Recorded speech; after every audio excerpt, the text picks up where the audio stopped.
À la recherche du trésor, cette pierre philosophale qui donne du sens à la vie. Sur ce terrain accidenté au fond du Périgord, autour de cette ruine, va surgir un lieu de vie choisi par ces femmes qui ont décidé de vieillir ensemble. Un havre idéal baptisé d'un nom d'ici, l'Oparage. C'est un terme donc occitan et on nous a dit que ça voulait dire égalité et fraternité en même temps. Donc c'est un mot qui n'existe pas en français mais qui regroupe tous ces sens, quoi. Et c'est important, ça a du sens aussi pour les gens du groupe. Le groupe porteur du projet, une demi-douzaine de femmes réunies autour du couple d'architectes. Un projet régi par une charte qui repose sur 4 piliers, solidarité, écologie, sociale et économie. Ici, tout est pensé jusqu'au moindre détail. Plus de machines à laver individuelles, par exemple, mais une buanderie collective.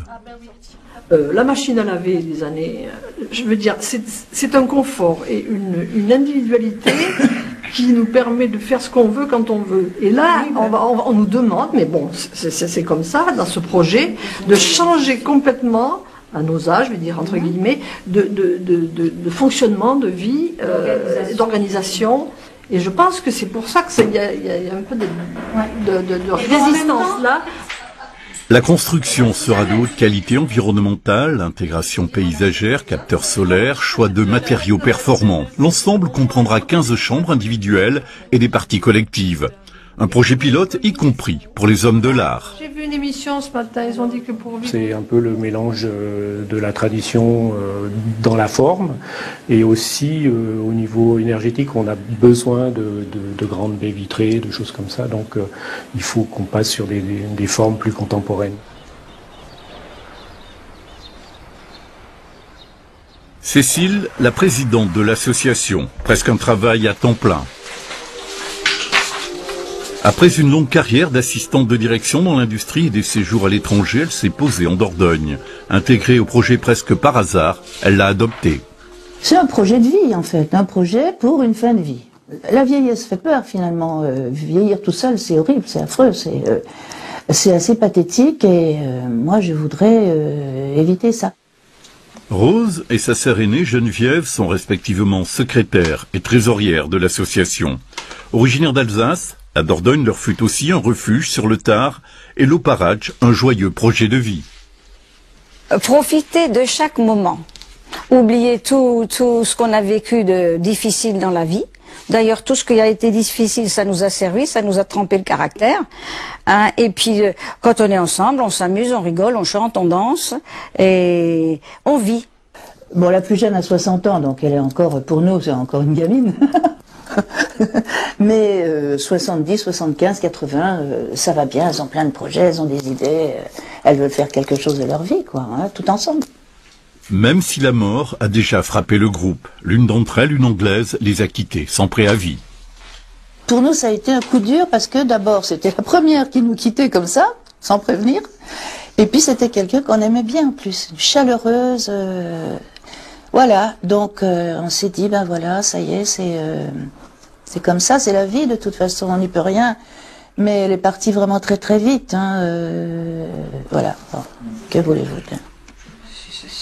À l'automne de leur âge, bien avancé quelquefois, l'implication dans ce projet les tient droite, vivante, en marche encore, rajeunie peut-être. Moi j'ai un ami qui m'a dit un jour, qui a trouvé notre projet formidable, qui est venu visiter, il m'a dit mais méfie-toi, les femmes deviennent acariâtres en vieillissant.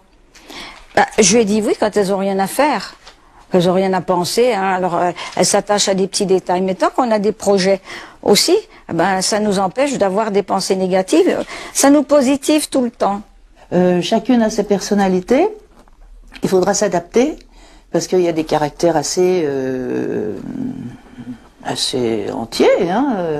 Moi je les connais à peu près toutes, et il faudra quand même beaucoup de tolérance, quoi, hein. Et puis savoir qu'on est là pendant X années à se supporter, il va falloir faire quand même quelques concessions de temps en temps.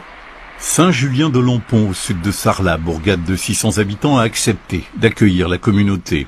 La finalisation n'est plus qu'une affaire de quelques mois, le temps de boucler le budget, 2,5 millions d'euros. Manque 10% espéré sous la forme d'épargne solidaire. Ici, chaque pensionnaire sera actionnaire de la coopérative d'habitants, 10 000 euros la part pour un loyer modique de 500 euros. Chacun reste propriétaire de sa part sociale. Donc s'il part, il la récupère indexée sur le coût de la vie. Mais par contre, c'est la coopérative qui est propriétaire du lieu et donc qui va faire l'emprunt pour les travaux. Et les personnes donc sont locataires, elles vont payer un loyer qui permettra de rembourser l'emprunt. Rose, Cécile, Maïté, Liliane et les autres sont en train de créer de l'inédit. Avant même sa réalisation, elles font école, et bien mieux que la maison de retraite, beaucoup moins chère aussi, la maison du partage et de la solidarité, un modèle qui séduit. Et nous sommes prêtes à accueillir tout le monde, à leur expliquer pour nous imiter. Hein. On n'a pas l'exclusivité, au contraire. Il y a des gens qui nous disaient, vous devriez demander un brevet. Quel état d'esprit! C'est pas du tout ce qu'on cherche, au contraire. Hein.